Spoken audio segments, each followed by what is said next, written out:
Salve, we're back with lines 317 to 320. Aeneas is going to ask about these souls that he sees gathered at the river.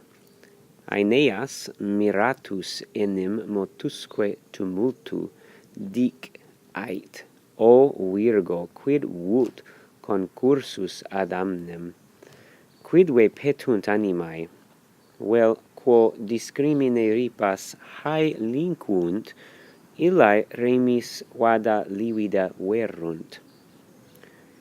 Aeneas, subject, having wondered, or I think the verb est is implied here. So it's an ellipsis, is the official term for it when you leave out a word. Aeneas wondered, and then enim is for, or indeed, or truly. For Aeneas wondered. Now, miratus est comes from miror, mirari, miratus, which is a deponent, so it's got a perfect passive form here, but we translate it active. For Aeneas wondered, and having been moved, or having been worked up. Now, this is a perfect passive participle here in the nominative, so it modifies Aeneas. Having been worked up, tumultu, with an uproar, or with a tumult. Far also uses the word hubbub. Gotta love that one. And having been moved with a tumult, he says. There's your verb. He says. So you could think of this est as going with miratus, and I guess you could think of it going with motus. He was moved, but you have a main verb here, so I think just keeping it as a participle. Having been worked up with a tumult, he says. There's your verb. And this comes from moeo, moere, movi, motus, perfect passive participle, right? So having been moved, having been worked up. He says dic. Now, dic is the imperative of dico in the singular. So dic. You would think it would be dk, but there's 4 verbs in the imperative that are, we call them clipped imperatives. So whereas usually you have a word like amo, and to make it imperative, you just take, it's amo amare, you just cut off the re, and that becomes your imperative. Ama, love. But for dico, it doesn't become dike from dicere, it's just dic. And then the other ones are duke, lead, and fac, from facere, do, and fair. And there's a little rhyme you can do to remember these 4 clipped imperatives. I have a duck, his name is Dick, he has fair on his back, and that's a fac. So if you want to fit them all in that little rhyme there. I have a duck, his name is Dick, he has fair on his back, and that's a fac.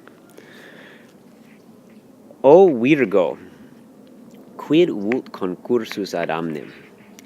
He says, speak, O maiden. Now, O maiden is vocative, so we'll put it in the green there. O maiden. Quid vult? Now, literally, this is what once. Vult is the verb. What once. But it means what means. What is the meaning of? So literally, what wants this crowd or this gathering at the river? But it translates a little easier to say, O maiden, what means this gathering at the river? What is the meaning of this gathering at the river? Now, concursus is the subject, and ad omnem is just an accusative with the preposition ad. And you can translate it at the river.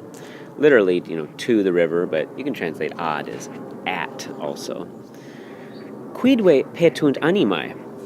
Now, we is an interrogative enclitic there. Well, not interrogative, but it just means or.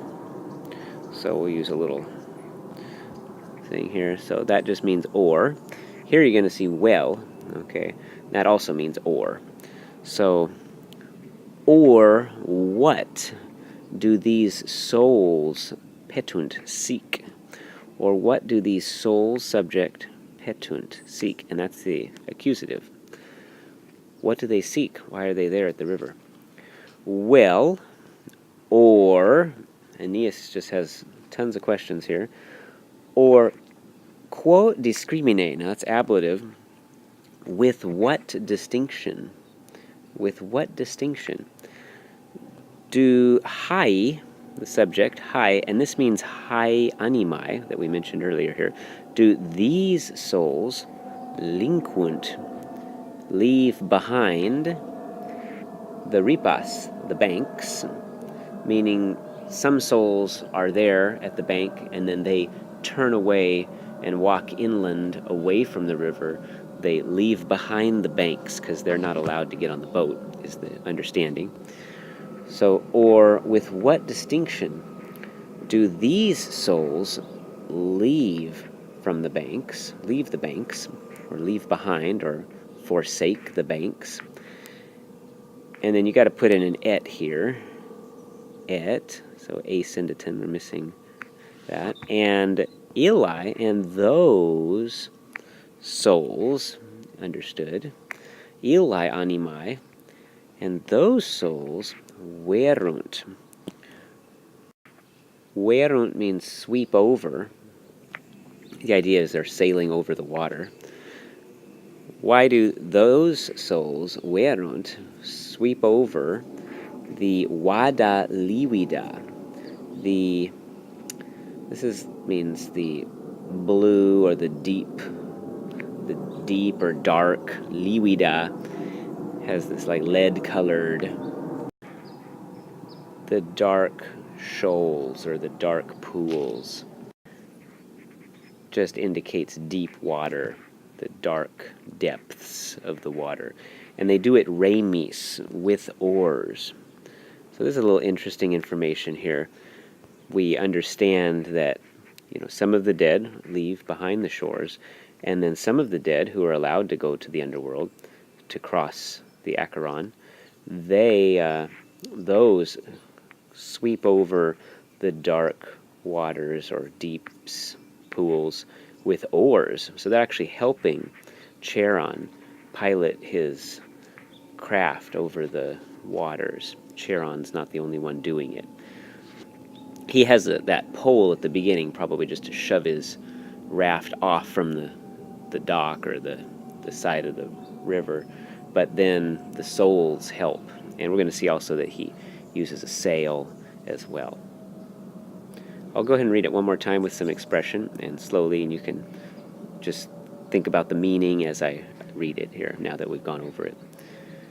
Aeneas miratus enim motusque tumultu, dic ait, o Virgo, quid vult concursus ad amnem, quidve petunt animae, vel quo discrimine ripas hae relinquunt, illae remis vada livida verunt.